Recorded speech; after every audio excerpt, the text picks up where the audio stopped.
pumpkin people, Cindy here. I am in my no-till patch right now and I am getting it ready for winter. I've spread 5 yards of compost throughout the patch, and now the next step is to spread a bunch of grass hay. You can see I've started it over here. I'm going to show you what I've got. I've got 14 bales of grass hay, not really good high quality horse hay. It's more like feeder or bedding hay. Doesn't have a lot of seeds in it, but it's going to be perfect to kind of insulate this patch and to keep any weeds from germinating. So let me show you what we've got going on here in the no-till patch for the 2025 season.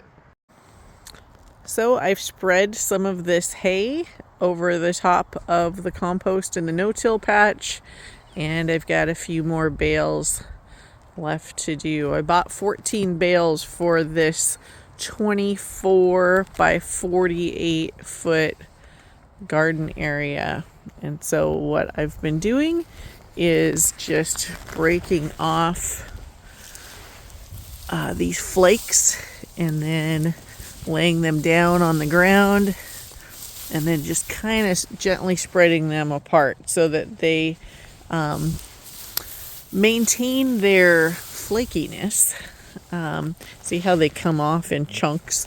So I want that chunk to mostly stay intact, but I just kind of stretch it out a little bit so you can kind of see there's a flake, there's a flake. You know, they're all still mostly intact. So this is going to get covered up. It's going to mulch, provide mulch for the winter, keep my worms nice and cozy that I planted out here last year. And then this is going to be my giant tomato area. My pumpkin patches from the previous year are coming up in pasture grass because I'm going to take these greenhouse frames down for the 2025 season. This will be reverted back to pasture. And then if we go out this way through the no-till soon to be tomato patch, you can see the virgin ground that I opened up in my pasture, and there will be 4 sites here for giant pumpkins. This here is winter rye that was sown, and so a little bit later on we'll turn that under, grow some giant pumpkins.